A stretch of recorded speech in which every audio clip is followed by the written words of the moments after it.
Report ಕುರವೇನೆ ಅದು ವಿಸುಲ್ ಗೋಕುರ ಫರಾಯತ ರಕ್ಕಾತಿರಿ ಕೊದ್ದೆ ಕಾನೂನು ದಶಂ ವಿಸುಲ್ ಬ್ಲೋಕೊಗ್ಗೆನ್ ಲಿಬಿದಾಣ ಗೆಲ್ಲುಮಕಂ ಎಮಿಹಿಕಂ ಹಿಮಾಯಲ್ಲಿಬೆ corruption report kurumga kanuni lafe nuata ehiterikame beenum waanama transparency modelsge hile kanuni lafade center gula ehiterikam kodumge fursat veslibene corruption huttuma paradisi maada kurba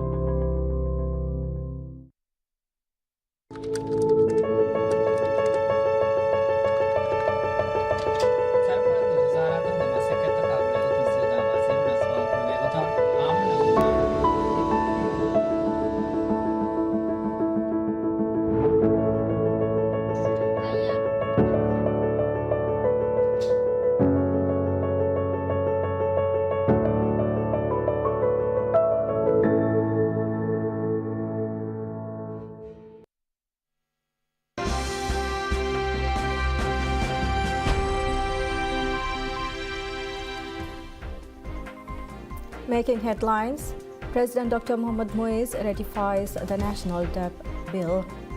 President Dr. Mohammad Muiz ratifies the National Fiscal Responsibility Bill.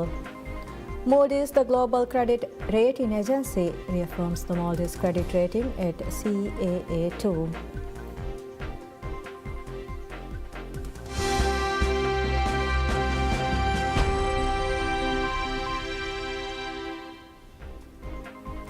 Bismillahirrahmanirrahim. Assalamu alaikum. Welcome to PSM News in English with me, Hafiz Abdul Sattar.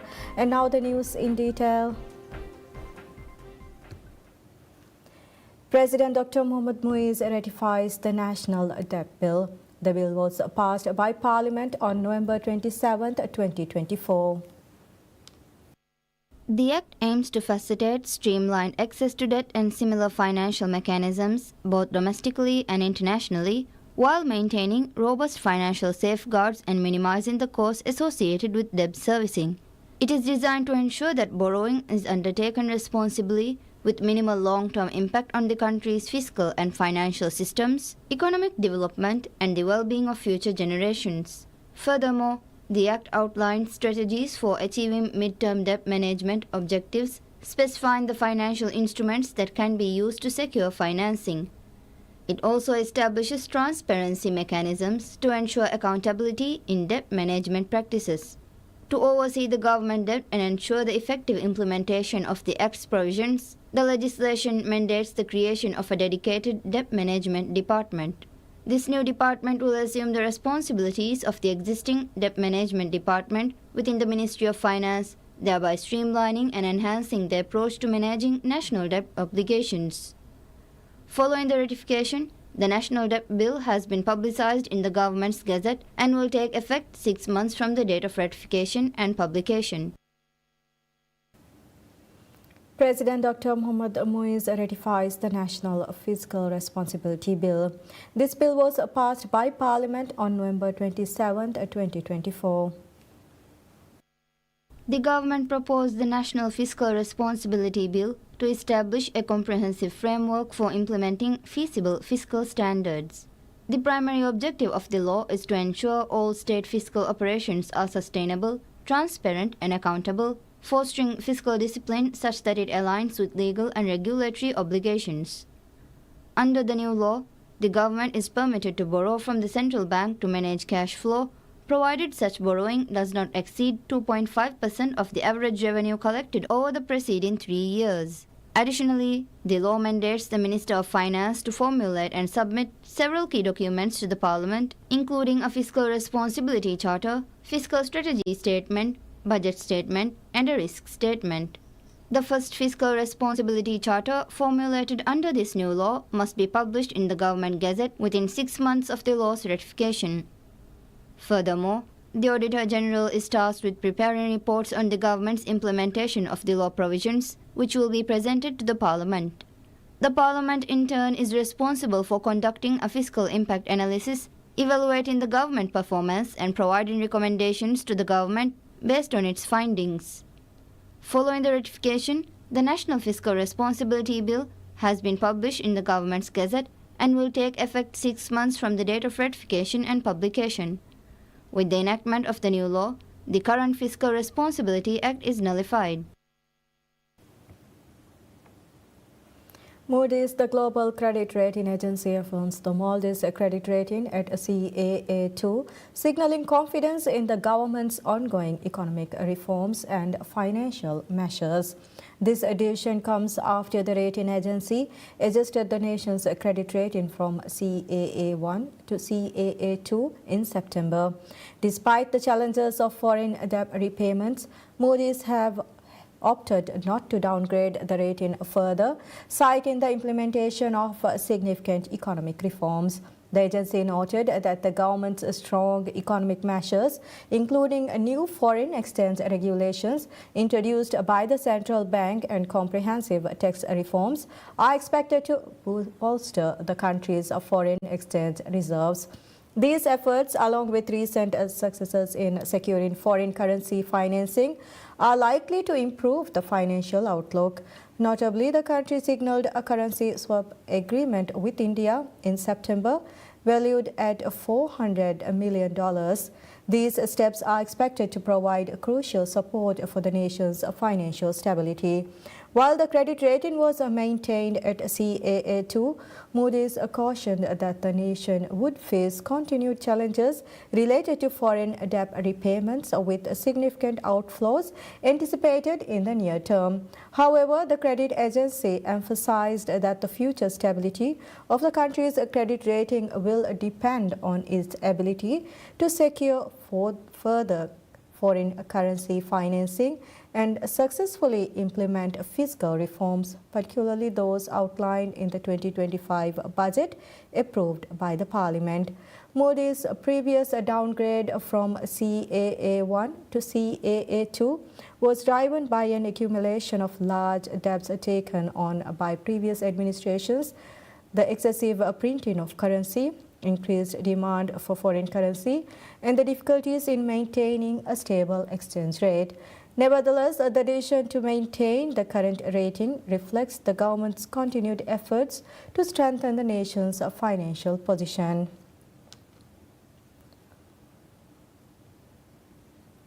The Chinese government gives 100 street lights to Guradu Island Council. The donations were presented by Ambassador Wang and were received by the Minister of Cities, Local Government and Public Works, Adam Sharif Umar. During the ceremony held to present the donations, Ambassador Wang emphasized on the long-standing bilateral ties between the Maldives and China, underscoring China's commitment to work for the betterment of Maldivians. Meanwhile, Minister of State for Cities, Local Government and Public Works, Musa Fathui Adam, reaffirmed the government's dedication to address the challenges faced by councils. He acknowledged the assistance provided by China to support the government and its initiatives. The Embassy of China in Maldives has revealed that efforts are underway to bring the donated street lights expeditiously.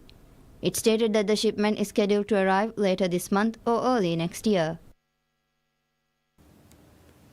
Ministry of Construction and Infrastructure announces plans to close the Gulifalu-Tilafushi channel from December 5th onwards as preparations are underway to develop the pillars of the Tilamale Bridge in the region. The Construction Ministry stated that works related to the development of the pillars are scheduled to start on December 5th. Hence, the channel will be temporarily closed and the ministry has requested seafarers to refrain from travelling through the channel. Additionally, the ministry urged travellers to prevent using the routes within the Male-Vilimale channel as well as the Gulifalu-Tilamale channel, as they were also closed for the development of the bridge. Furthermore, the ministry revealed that 45.82% of the entire project has been completed as of October 15th, with a targeted completion date for the development bridge connecting Male and Gulifalu set as March 31st, 2026. The overall project is scheduled for completion by September 30th, 2026, though the government aims to finish it by late 2025 or early 2026. The 6.7-kilometer bridge, which will connect 4 regions, has a budget exceeding $454 million. FDC announces that it is actively working on the transition of Gulifalu, including the exchange of necessary documents, and is conducting in-depth discussions regarding the matter.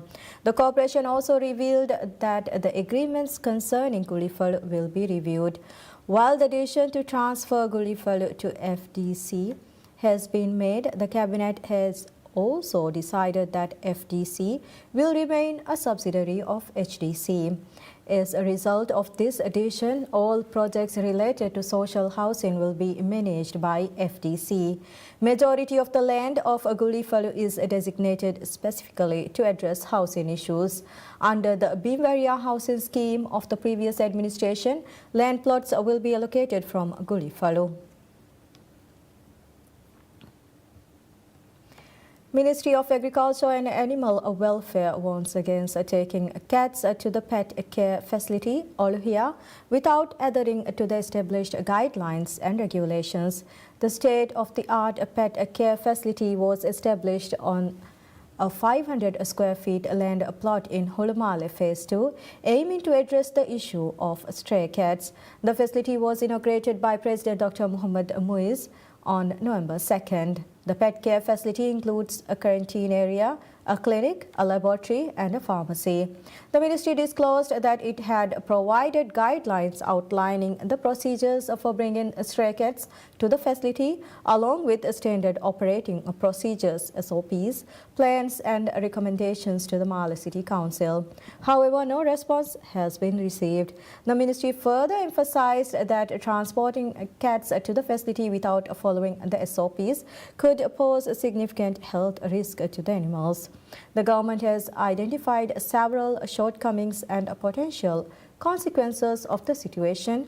The Animal Welfare Ministry has stressed the urgent need to address these issues before the facility can officially begin providing services. Managing Director of Housing Development Corporation HDC, Ibrahim Fazul Rashid, affirms the corporation's full commitment to support the transfer of Holumale municipal services under Male City Council.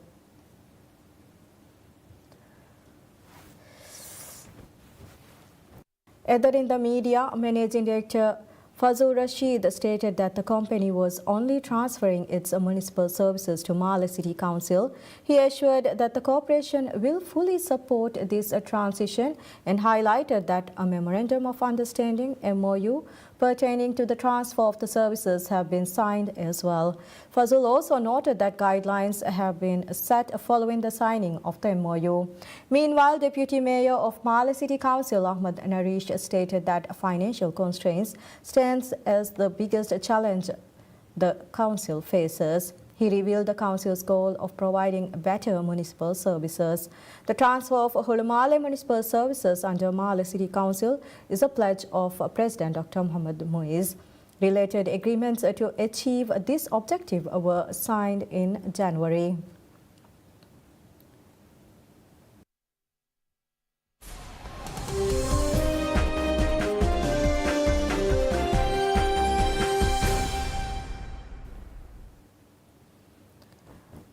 A Delaware judge rules on Monday that Tesla CEO Elon Musk still is not entitled to receive a $56 billion compensation package despite shareholders of the electric vehicle company voting in June to reinstate it.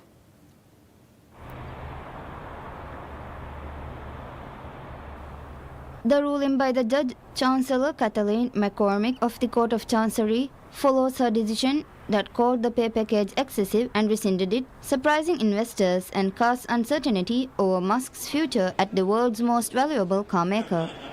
Eric Telly, a professional of law and co-director of Milstein Center at Columbia University, told that Musk has a couple of options. But I certainly could imagine maybe a resuscitation of this idea that maybe federal law should take over corporate law and it should be the feds that dethrone Delaware. Now, if they're going to do that, then there's going to have to be basically some sort of a bureaucratic structure for the federal government to do that. Elon Musk is simultaneously evidently heading up the Department of Government Efficiency, whose charge is to reduce the size of government. So it's going to be kind of an interesting collision if the debate migrates into should Delaware law and all state corporate law become federal law. That's going to actually cause more bureaucratic bloat at the federal level and less essentially delegating out to the states. Telly said offering the same incentive package in a different state may be less appealing for tax reasons. Musk and Tesla can appeal to the Delaware Supreme Court as soon as McCormick enters a final order, which could come as soon as this week. The appeal could take a year to play out. Telly also discussed the idea that corporate law should be federalized, essentially nullifying any decisions that Delaware courts make in regard to corporations.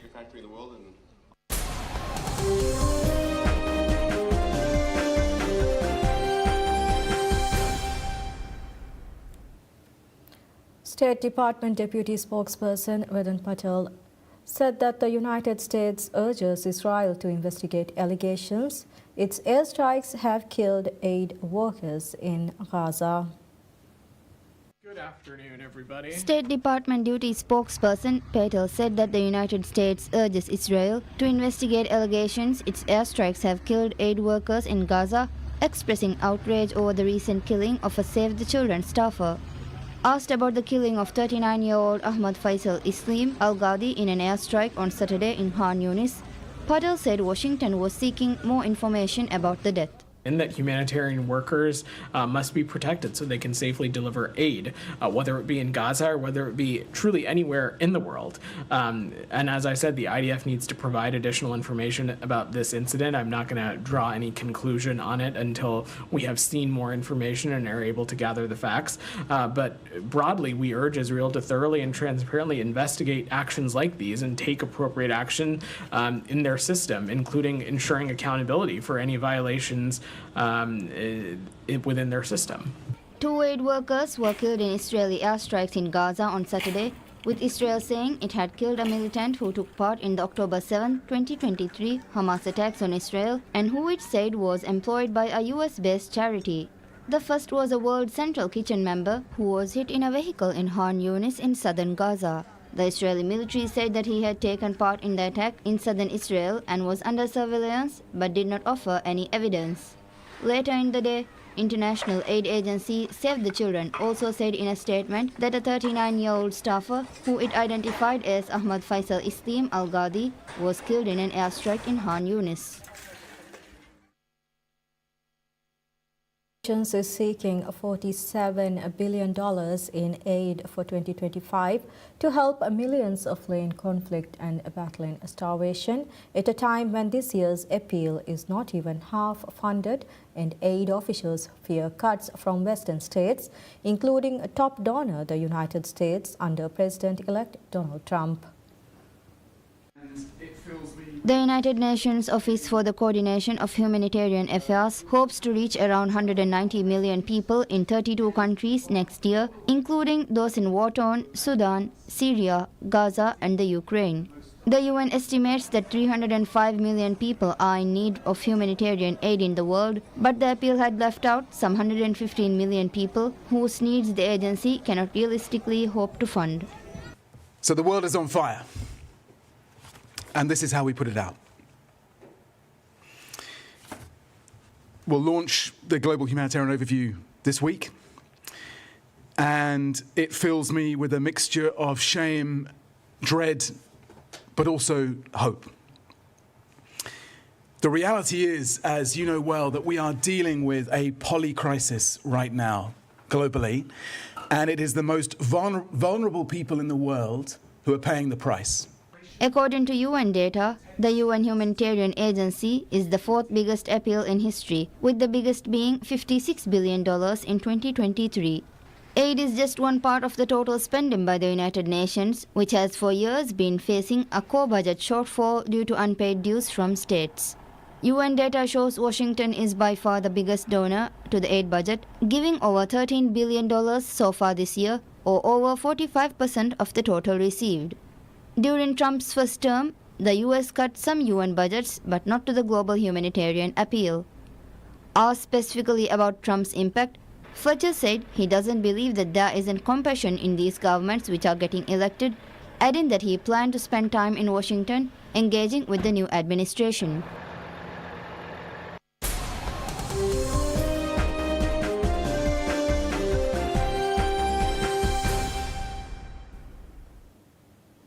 Chelsea's players have been able to implement Enzo Maresca's style of play quicker than the Italian manager expected. But he said on Tuesday that the team still had room for improvement ahead of a Premier League game against Southampton. Maresca was brought in earlier this year and tasked with returning Chelsea to the Champions League after the London outfit finished 6th last season and 12th in the 2022-2023 campaign. Chelsea are third in the standings with 25 points from 13 games, level with second place Arsenal and 9 points behind leaders Liverpool. Because of the age and because how good is the squad, for me Chelsea in the next 5-10 years will be one of the team or the team that is going to dominate English football. This is what I said to the club the first time I met them. No matter who will be the manager for the next 5-10 years, because of the age and because of the squad, you can dominate English football. And I still think exactly the same. Now, in terms of target, they didn't ask me any target. The only thing they asked me is to try to build for the next years something important. I think we are in the right direction. Chelsea will be looking to extend their 5-game unbeaten run in the league when they visit bottom place Southampton, but Maresca warned that the South Coast club's position in the standings was not indicative of their actual level. Liverpool and Manchester City were both made to work for their narrow wins over Southampton in recent weeks, while Russell Martin's side also managed a draw with 4th place Brighton and Hove Albion in their last league fixture. Maresca added that defender Wesley Fofana, who limped off the pitch in Chelsea's 3-0 win over Aston Villa on Sunday, will be sidelined for weeks with a hamstring injury. His absence will be keenly felt, with the Frenchman having built a strong partnership with Levi Colwill at the heart of Chelsea's defence.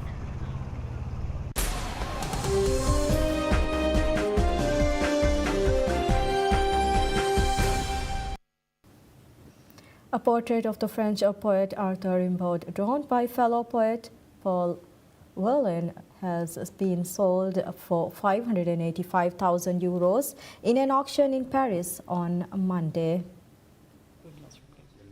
The portrait of the French poet was sold for $930,516 in an auction in Paris.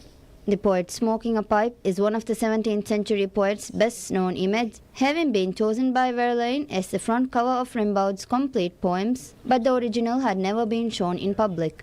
According to Drode Auction House, the sketch was sold after a long auction battle for much more than the original, $100,774 to $215,548 estimate. The piece belonged to the former director of Claude Monet Foundation, Hugues Gall, and was hung in his office outside Paris. It will now go to a private collection. The portrait was dated 1872, but the inscription from memory on the drawing indicates that Verlaine drew it later.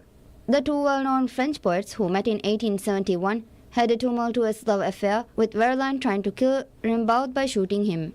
The revolver used by Verlaine to kill Rimbaud in 1873 was sold at an auction in Paris in 2016, fetching $462,278. And that's all we have for this hour. Thank you for watching. Wish you all a very pleasant day ahead.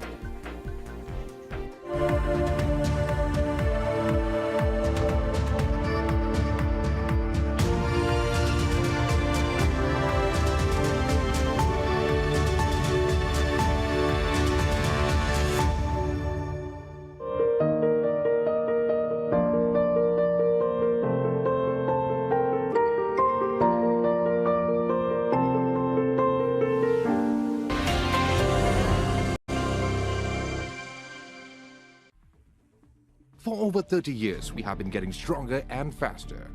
We have been expanding our network across the globe.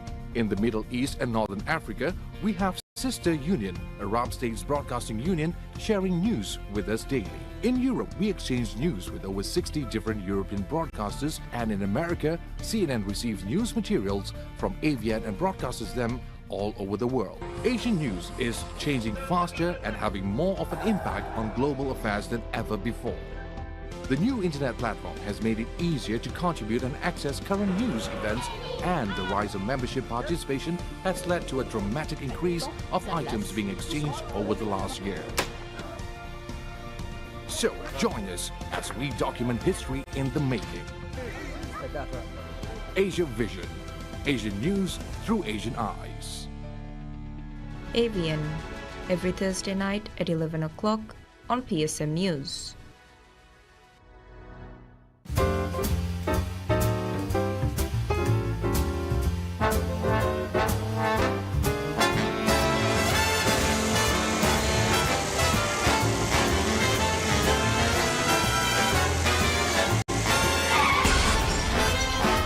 ಮಗುಮಚ್ಚೆ ಸವಾಲ್ಕೊಂಡು ನುದುನು ಎಮ್ಮೆ phone ತಿಜಹುನಿ ಮುಳಿಮೂನುಗ ಬೆಂಡೇಜೋಳಾಕನ್ accident ತಹುಗ ನುವದಿಹ ಇನ್ಸತ್ತ ಮೀಹು ಮರವನಿ ಬೋಲೆಲ್ಲಿ ಬ್ಯಾನಿ ಆಕ್ಸ cycle ದುಬಾರು helmet ಒಳ